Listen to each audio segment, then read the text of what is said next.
Olá, meus amores, tudo bem? Espero que vocês estejam bem. Hoje eu vou dar início à série de vídeos que eu prometi para vocês sobre materiais odontológicos, tá? Eu acredito que é dúvida de muita gente quando se forma, né? O curso é um curso que ele é feito em tempo muito curto e muitas das vezes a gente não consegue pegar todas as informações que são necessárias, tá? Isso também já aconteceu comigo. Então, no vídeo de hoje, eu vou mostrar para vocês todos os instrumentos, vou falar um pouquinho sobre cada um deles.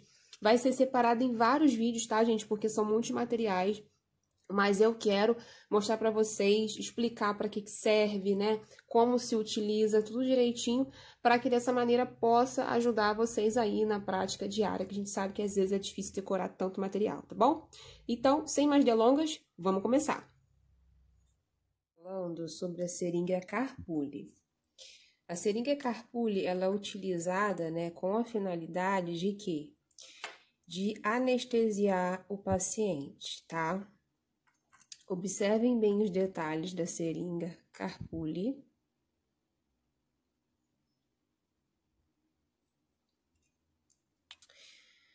Vamos lá. A seringa Carpuli, para a gente utilizar ela, a gente vai ter que colocar um tubetezinho de anestésico aqui. E na pontinha dela, tá vendo que tem uma espécie de, tipo uma rosca, tá vendo? A gente vai encaixar a agulha, girar a agulha e a gente vai ter a Carpuli pronta para uso. Eu não tenho a agulha aqui, gente, nem anestésico, mas vou fazer um vídeo explicando de como é que você monta a sua seringa Carpuli, tá bom? E aí, ó, ela tem também, ó, essa função de você abrir e fechar para você conseguir colocar o tubete. E é importante também dizer que existem dois tipos de seringa Carpuli, tá?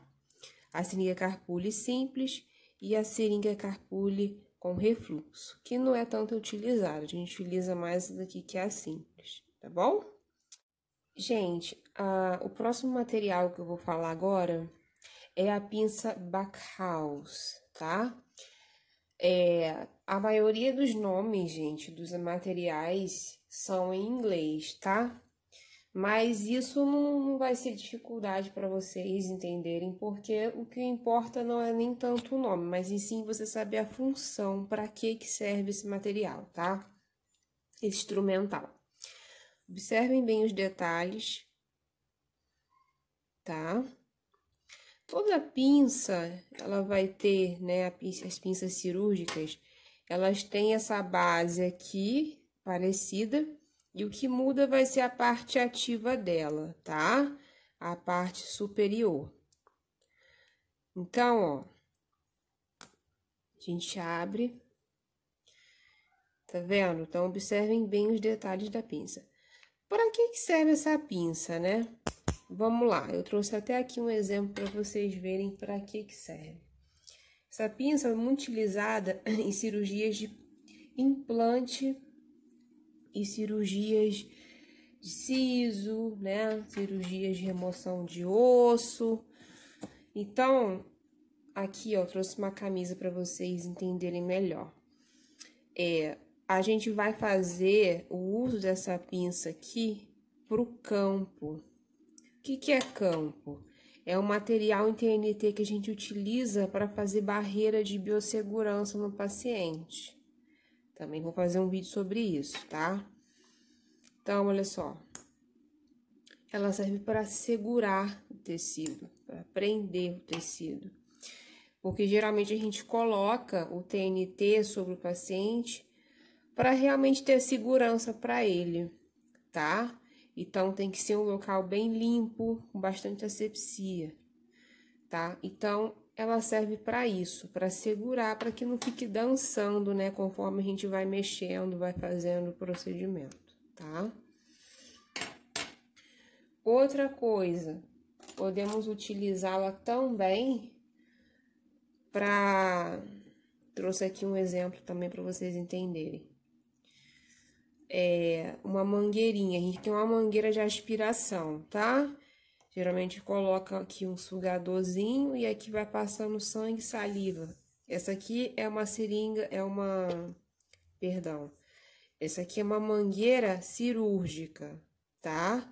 Então, geralmente, a gente vai usar também para segurar, ó.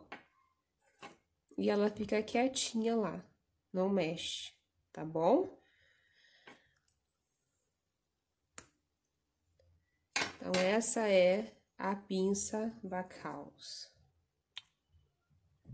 Vamos falar sobre os fórceps, tá? O fórceps nada mais é do que uma espécie de alicate, né? Digamos assim.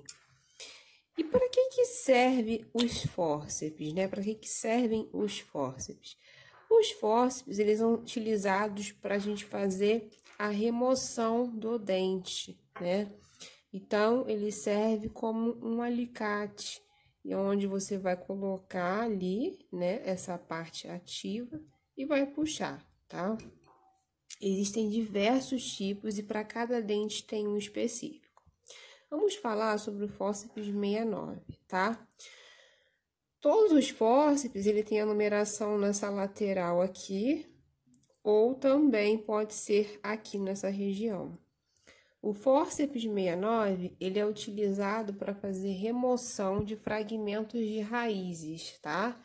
Então, o que acontece? Muitas das vezes o paciente chega lá com um pedaço de raiz pequenininha, e aí, para nos ajudar, a gente utiliza essa ponta, né? Essa pontinha mais fininha, justamente para entrar lá no fundo e puxar, tá bom, gente? Então, os dentistas, né, eles usam esse tipo de material aqui, tá? Que é o fórceps 69, tá bom? Ele é mais fininho, mais delicado. Não sei se vocês conseguem observar daí, né, os detalhes dele, tá? Esse é o fórceps 69.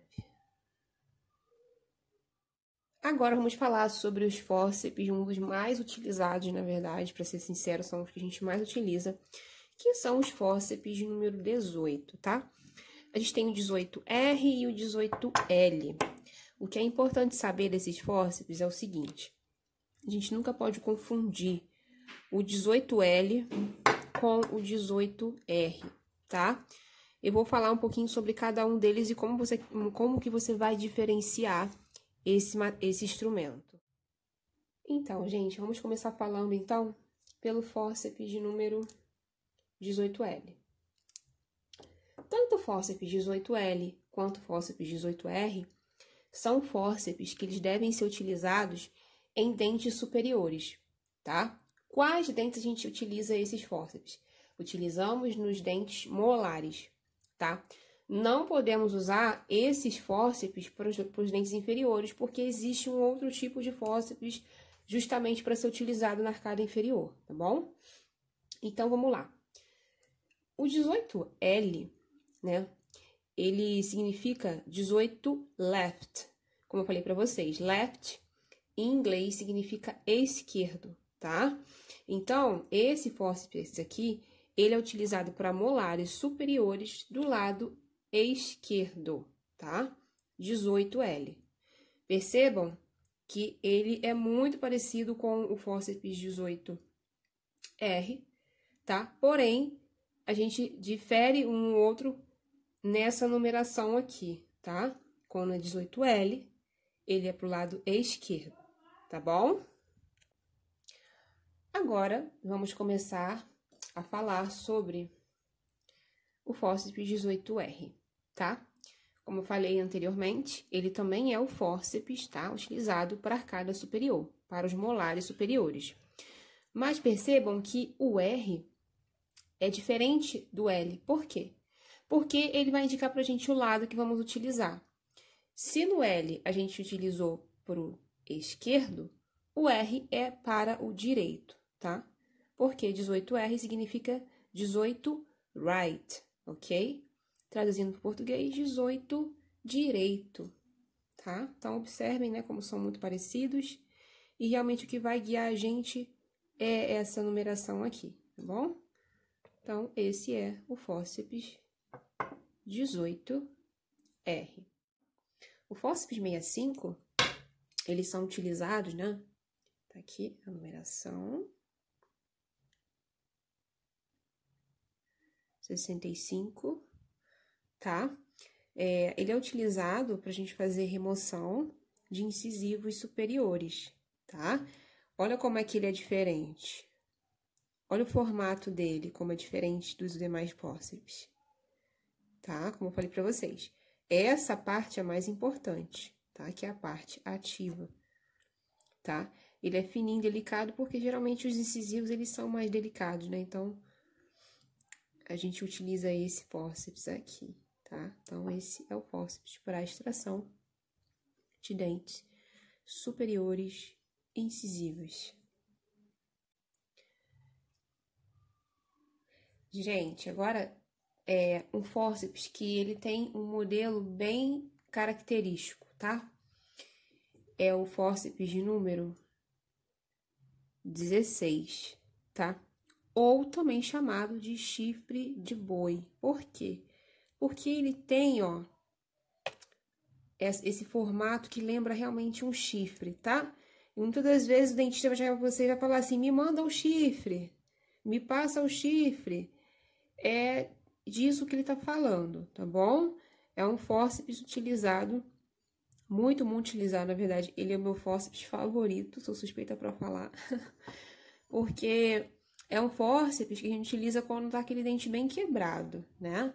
E aí, o que acontece? Esse fórceps, ele entra lá dentro, né, da raiz do dente, ele consegue prender lá dentro da raiz e puxar, tá? Então, ele é um fórceps muito utilizado, né? E a indicação deles são para molares que estão com a coroa destruída, tá bom? Então, não se esqueçam, 16 ou chifre, tá? Ele é muito utilizado para essa situação, dentes com coroas, né, destruídas, molares com coroas destruídas. Sobre o fórceps para os molares inferiores, tá? Que é o fórceps de número 17, tá? Como eu falei para vocês, às vezes a numeração pode vir aqui ou pode vir aqui, tá? É um fórceps que ele é utilizado para qualquer molar inferior, tá, gente? No superior, a gente tem aquela diferença de left and right, né? Direito e esquerdo, mas no caso dos molares inferiores, a gente utiliza somente o 17, tá bom? Porque tem uma anatomia similar, então o fórceps indicado para fazer extração dos inferiores é o 17. Observem bem como ele é, tá? Ele é bem diferente dos demais também, né? Porque cada um tem a sua particularidade. Fórceps 17. Vamos falar sobre o descolador de periósteo Molt 09. Existem diversos tipos, mas esse aqui é o mais utilizado, tá? Ele tem essa pontinha aqui, ó. Percebam bem, observem bem como que é. Ele não corta não, tá? E aqui, ó, esse lado é um lado mais arredondado também, tá? Como se fosse uma colher mesmo, entendeu? Se vocês observarem, parece realmente uma colher, tá? Então, a gente tem, ó, nesse lado aqui, nessa ponta aqui, esse tipo de ponta, e nesse lado aqui, essa ponta arredondada. Para que serve? Para fazer um descolamento de periósteo. O que é um periósteo? É um tecido que recobre osso, né? Aquela região ali onde tem gengiva. Então, a gente utiliza, tá? Então, se houver necessidade de utilizar esse instrumento, tem por essa finalidade, tá bom? E aqui nós temos agora o afastador, tá?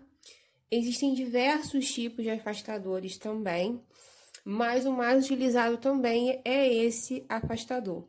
O nome dele é Minnesota, tá? Como que a gente usa, né?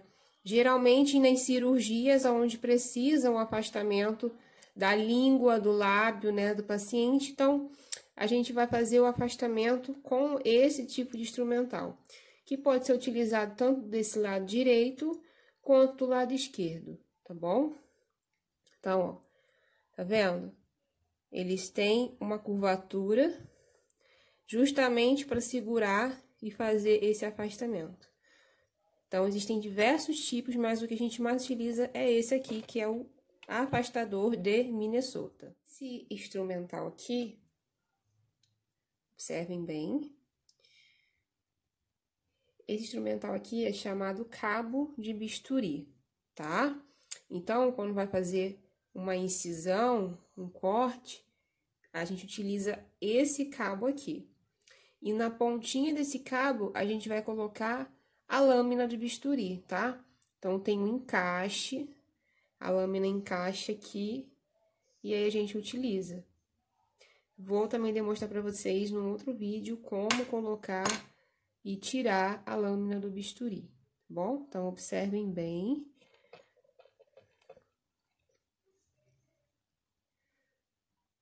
Observem bem como que é.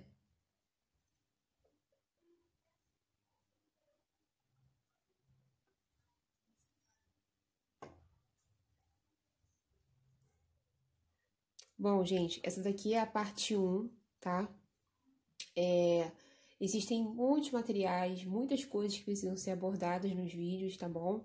Tô fazendo essa série com muito carinho para vocês. Eu decidi definir, né, e separar por grupos de materiais, porque são muitos e muitos e muitos, e eu acho que seguindo essa linha de raciocínio, a gente vai conseguir decorar com mais facilidade, tá bom? Então, no próximo vídeo, eu vou falar sobre a parte 2 dos instrumentais de cirurgia, tá? Utilizados em odontologia.